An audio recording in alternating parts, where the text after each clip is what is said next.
History often tells us that empires fall with the sound of crashing walls and the roar of invading armies, but the truth is far quieter and far more terrifying. The Roman Empire did not end with a bang. It ended on an ordinary morning, when the city slowly realized it was no longer inevitable. Imagine waking up in a world where nothing around you has collapsed the ground beneath. Your feet has not moved, the sky looks the same as it always has, and yet the foundation holding everything together has already turned dust. This is how power actually dies. Rome did not wake up to destruction on its final day of relevance.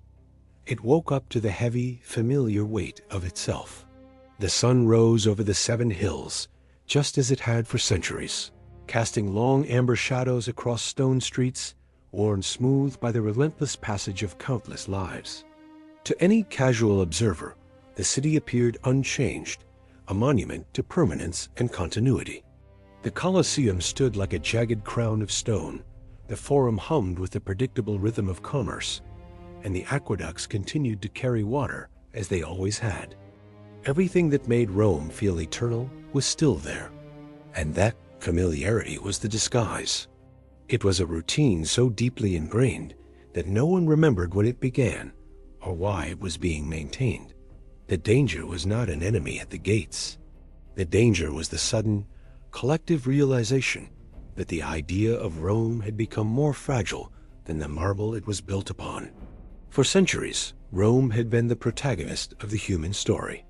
It had survived civil wars that turned its own streets into rivers of blood. It had endured assassinations that left emperors dead and governments paralyzed. It had weathered plagues that emptied neighborhoods and famines that drained entire provinces.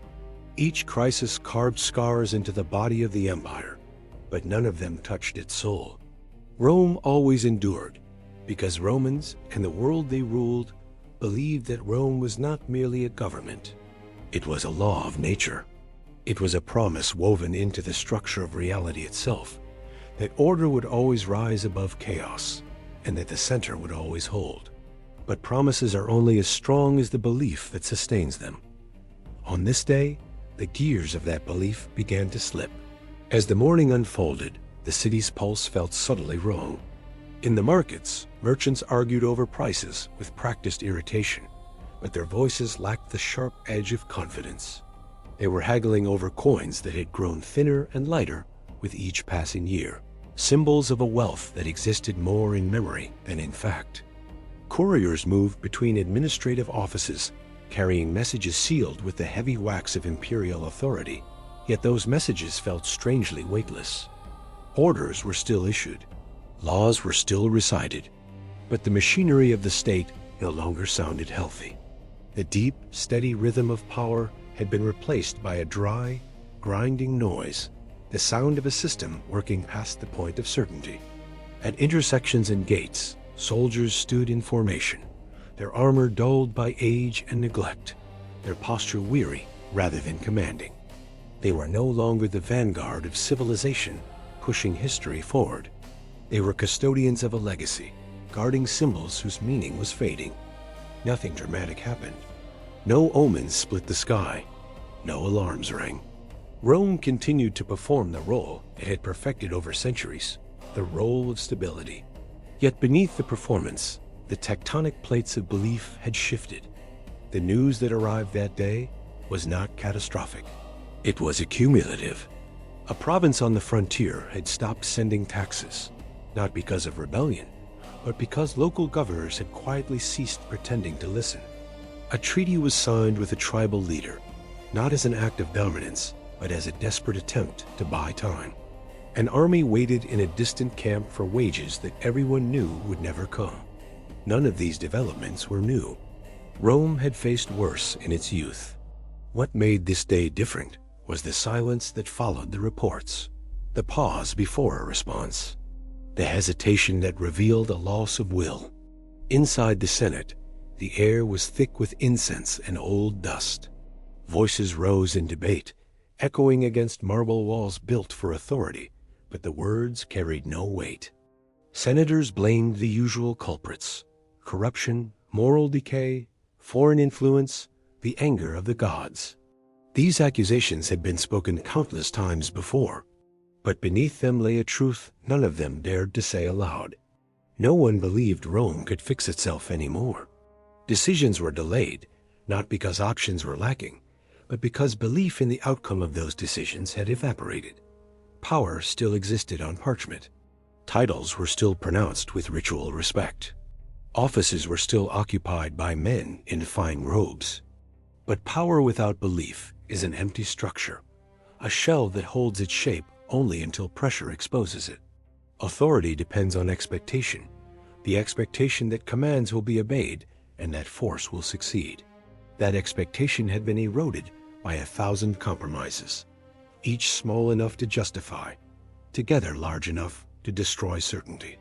Beyond the halls of power, ordinary people sensed the change in the smallest details of daily life. The grain distribution arrived late. A public fountain ran dry for days. Repairs to roads and aqueducts were postponed again and again. The city no longer flowed. It felt heavy, burdened by the sheer mass of its own history. Rome was still standing, but it was struggling under the weight of what it used to be. The most unsettling change was not fear. It was confusion. Romans had always known their place in the world. Even in times of chaos, they understood that Rome stood at the center of history. Now the world felt unfamiliar.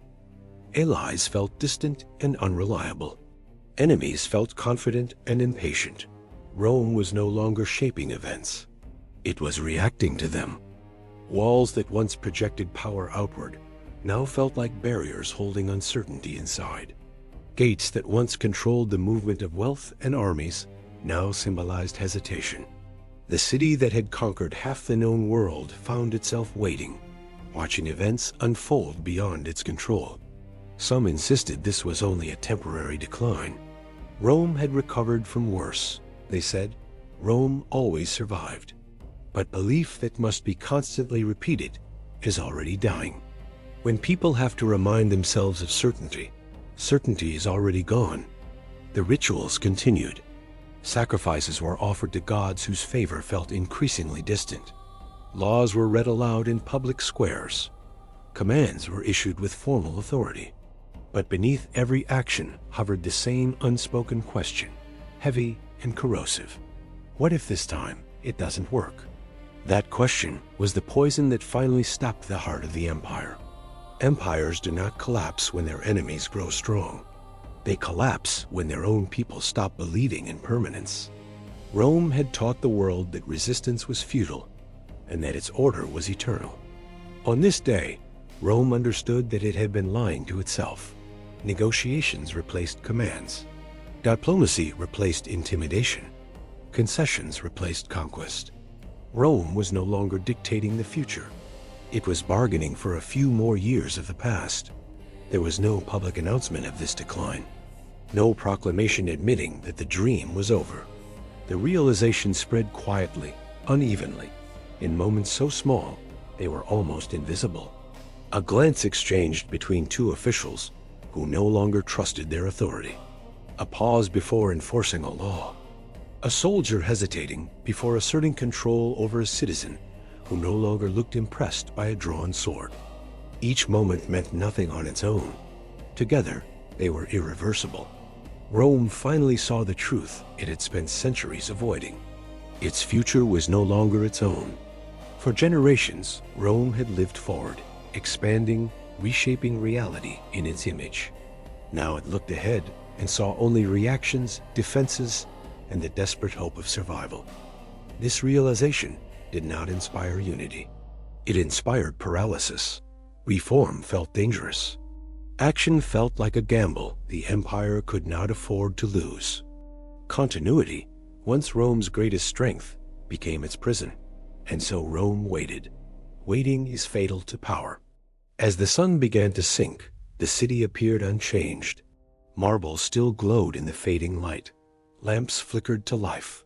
Life continued. But from this day on, every victory would feel hollow, and every reform would arrive too late.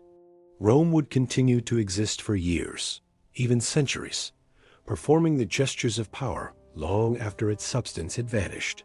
Historians would later argue over dates and invasions, over which emperor failed and which enemy delivered the final blow. But Rome did not fall on a battlefield. It fell on this ordinary day when it realized that history was moving on without it. Empires die when belief dies. Rome did not end in fire and spectacle. It ended in awareness. It ended when it looked at the future and could no longer see itself at the center of the frame. That was the day Rome realized it was over. Before you leave this story behind, consider the systems and certainties in your own world. Are they held together by real strength, or only by the habit of believing they will always be there?